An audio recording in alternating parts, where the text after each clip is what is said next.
की महिलांच्या हक्काच्या विधेयकाची भ्रूण हत्या जर कोणी केली असेल तर ती सगळ्यात आधी 1951 साली केली गेली. 1951 ला जी भ्रूण हत्या केली ती कुणी केली आणि कधी केली?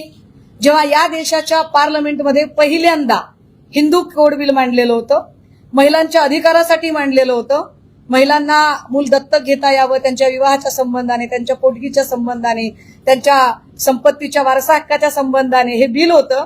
आणि या विधेयकाला विरोध कोण करत होतं? फडणवीस साहेब, हे आपल्याला माहिती असलं पाहिजे बरं का, की भ्रूण हत्या कुणी केली.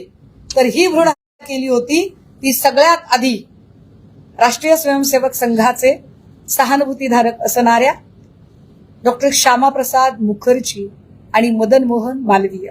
मी अत्यंत जबाबदारीनं बोलतेय. आणि doctor Babasaheb Ambedkar writing and speeches जरी वाचले तरी हे संदर्भ सगळे मिळतील. आणि त्याचा हा उतारा मी जाणीवपूर्वक हा प्रिंट करून आणलाय, की ज्याच्यामध्ये जेव्हा बाबासाहेब बिल मांडत होते तेव्हा या बिलाला कडाडून विरोध करणारे कोण होते? तर RSSचे डॉक्टर श्यामाप्रसाद मुखर्जी आणि मदन मोहन मालवीय होते. संकेश्वर पीठाचे जेरे शास्त्री हे ठाण मांडून दिल्लीच्या बाहेर बसले होते आणि बाबासाहेबांच्या विरोधात शंख करत होते, आंदोलन करत होते.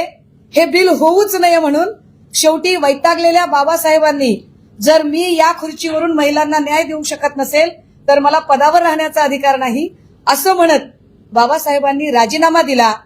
ते खरे महिलांचे कैवारी होते. फडणवीस साहेब, आपण जर खरंच महिलांचे कैवारी असाल आणि आपल्याला जर एवढं वाटत असेल तर हे सगळं 1 कोटी सह्या बियाचं काही गरज नाही. काय तुमची तयारी आहे का? काय तुमची तयारी आहे का तुमच्या मुख्यमंत्री पदाचा राजीनामा द्यायची? कारण महिलांच्या अधिकारासाठी आपल्या केंद्रीय कायदेमंत्री पदाचा राजीनामा देणारी पहिली व्यक्ती या देशात झाली, शेवटची व्यक्ती या देशात झाली, ते डॉक्टर बाबासाहेब आंबेडकर होते.